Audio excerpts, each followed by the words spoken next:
Qu'on me dise aujourd'hui que tous ces organes s'intéressent à ce que nous faisons, le premier constat, c'est que tous, je l'ai dit tantôt, admettent désormais que nous sommes un présidentiable crédible, sérieux et qui a des chances de passer.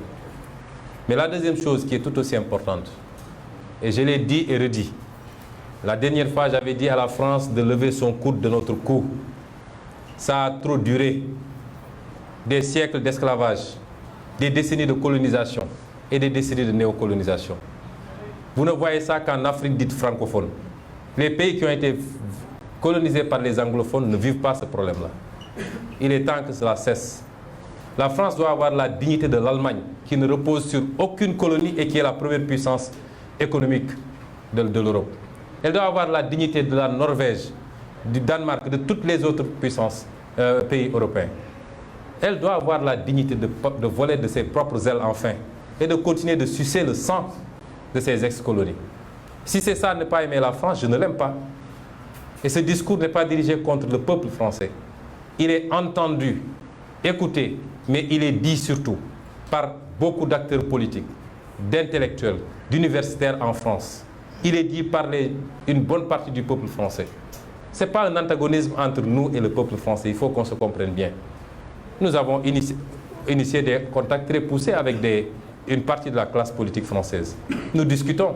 À la veille des élections législatives, nos staffs respectifs se sont rencontrés à Paris, ont discuté, ont sorti des communiqués conjoints. Nous n'avons pas un problème global avec la France. Mais nous tenons et nous défendrons notre souveraineté. Ce qui est en jeu et qui fait que la France s'agite, au point que dans certaines interventions, on essaie d'établir des liens entre nous et M. Vladimir Poutine. Je tiens à dire que nous n'avons de lien avec aucune puissance étrangère à ce jour. Aucune. Nous n'avons rencontré ou parlé à aucune puissance étrangère à ce jour. Nous ne sommes pas dans cette logique.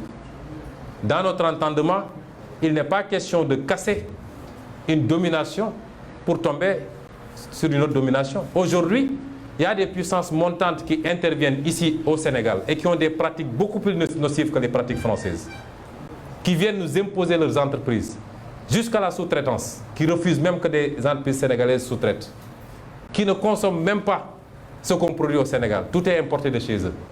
Ces puissances-là sont beaucoup plus nocives dans la forme de coopération que la France même. Dans notre entendement, il ne s'agit pas d'échanger une domination contre une autre. Il s'agit d'assumer une souveraineté totale, absolue, et de collaborer avec tout le monde dans un sens bien compris de gagnant-gagnant. La France sera un partenaire si elle le désire, mais pas dans les conditions actuelles.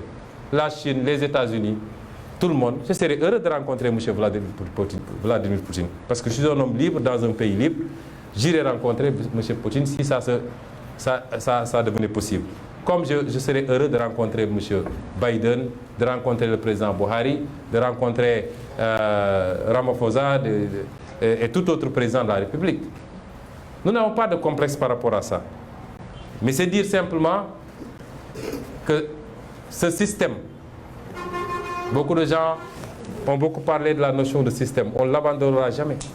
Parce qu'un système, simplement, la définition la plus simple, c'est l'interaction d'un certain nombre d'éléments par rapport à des objectifs et par rapport à des intérêts.